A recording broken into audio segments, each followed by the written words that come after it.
Assalamualaikum warahmatullahi wabarakatuh. Senang sekali saya Fadil Sumba dapat kembali berjumpa bersama para ikhwan dan akhwat semuanya di channel YouTube TV Pejuang Islam GL. Dan alhamdulillah saat ini kita sudah bersama dengan guru mulia kita, yaitu Al-Mukarram Bapak Kiai Haji Lutfi Basori. Nanti insya Allah kita akan sedikit berdialog bersama beliau tentang hal-hal yang sekiranya saat ini sedang viral di tengah-tengah kita umat Islam yang ada di Indonesia. Langsung saja kita menyapa beliau terlebih dahulu. Assalamualaikum Kiai. Waalaikumsalam warahmatullahi wabarakatuh. Kaifa hal Kiai hari ini? Alhamdulillah bikhair. Alhamdulillah. Baik para pemirsa semuanya, hari ini insya Allah saya bersama dengan beliau narasumber kita, yaitu Kiai Lutfi Basori. Kita akan membahas mengenai radikalisme yang hari-hari ini sedang viral di telinga kita masyarakat muslim di Indonesia. Bagaimana pandangan beliau tentang radikal, baik dari segi definisi maupun kapan istilah itu mulai muncul di tengah-tengah umat Islam. Langsung saya kepada Kiai, kami persilakan. Baik, terima kasih Ustadz Fadil yang memberikan kesempatan pada saya pada pertemuan kali ini ya. Antum juga sehat ya? Alhamdulillah. Sehat. Tentang radikalisme ya, kalau radikal tentu ada definisi yang berbeda barangkali ya setiap orang ya. Tapi yang masyhur yang namanya radikal itu diartikan sebagai suatu kekuatan yang bisa menghancurkan begitu ya. Jadi kalau ada, oh ini kelompok radikal berarti kelompok penghancur gitu ya. Sebenarnya kalimat radikal itu kalau awalnya dari mana tentu kita harus mempelajari sejarah dengan detail ya. Tapi masyhurnya atau viralnya kata radikal itu sejak peristiwa runtuhnya gedung WTC di Amerika. Padahal tentang runtuhnya gedung WTC ini ya pro kontra gitu. Siapa pelakunya kan gitu ya. Kita tidak akan masuk di dalam bab itu, tapi sejak runtuhnya gedung WTC itulah kemudian viral bahwa yang distigmakan dengan radikal adalah umat Islam.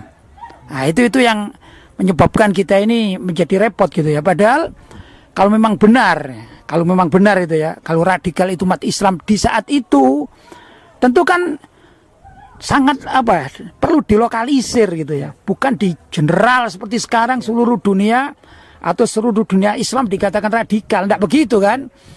Ya kalaupun ada di kalangan umat Islam itu yang radikal dalam pengertian orang-orang Barat, yaitu orang yang suka menghancurkan sesuatu yang bukan pada tempatnya misalnya.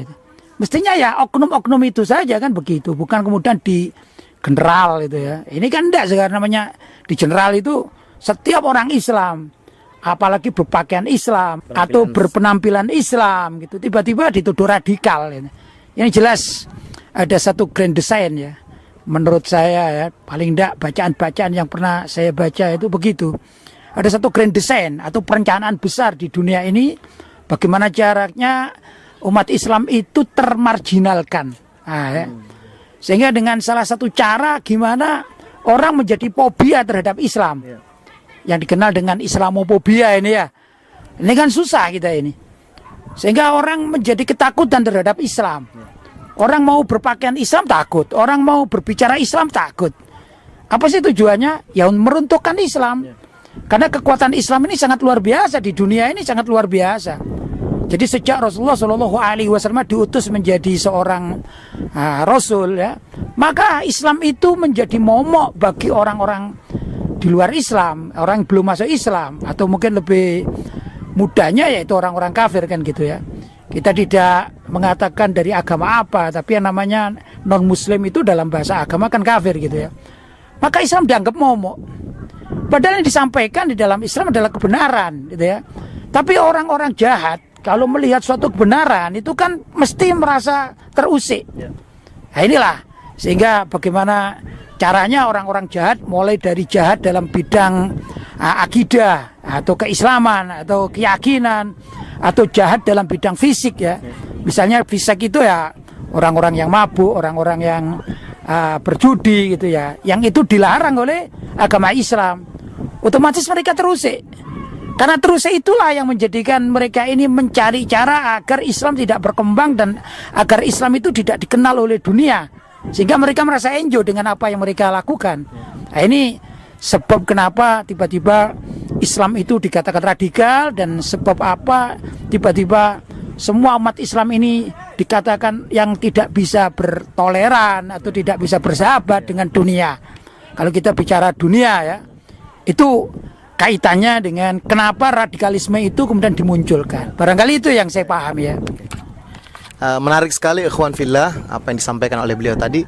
Kemudian Kiai, hari ini khususnya di negara kita Indonesia, jadi kenapa hanya agama Islam saja yang dilirik berbuat radikal begitu, sedangkan kita mungkin sering melihat bagaimana kelakuan-kelakuan mungkin orang di luar Islam yang juga berbuat kerusakan atau berbuat kacau, membuat suatu kekacauan begitu sehingga menjadi suatu masalah yang global di Indonesia, namun tidak dicap radikal begitu. Kenapa kok hanya Islam saja yang dianggap seperti itu gitu?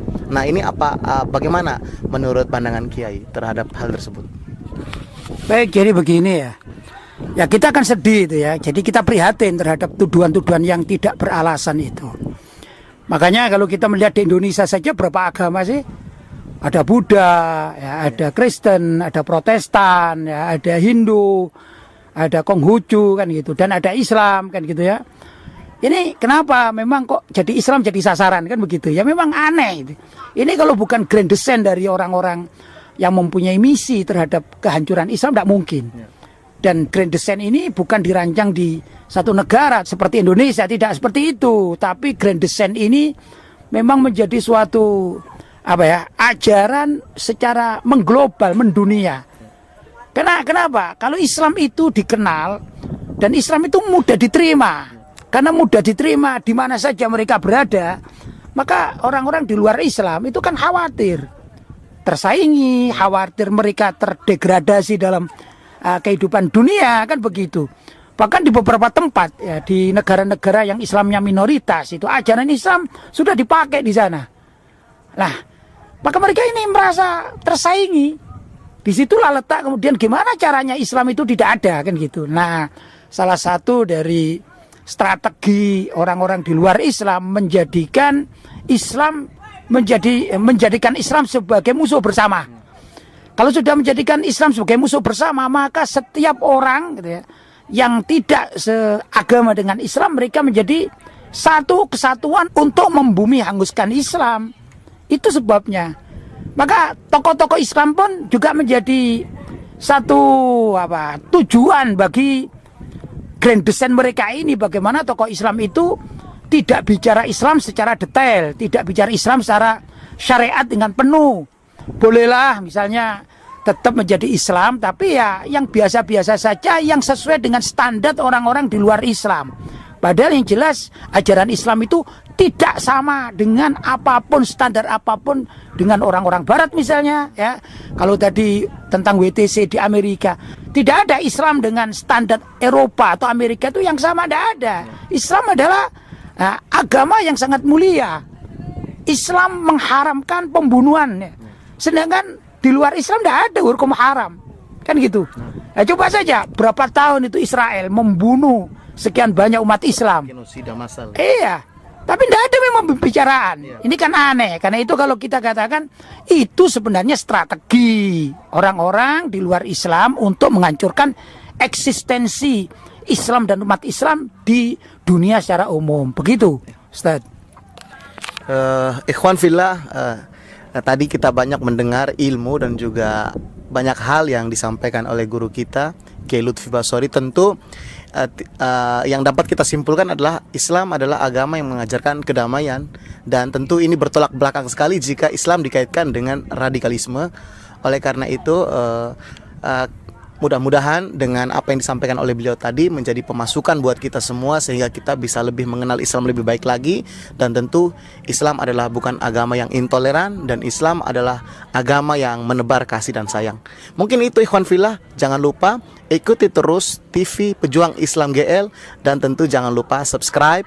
Jika Anda tertarik dengan video-video yang ada di channel ini, di-share sebanyak-banyaknya kepada saudara-saudara kita yang lain agar mereka juga mendapatkan manfaat dari ilmu demi ilmu yang ada di channel YouTube ini.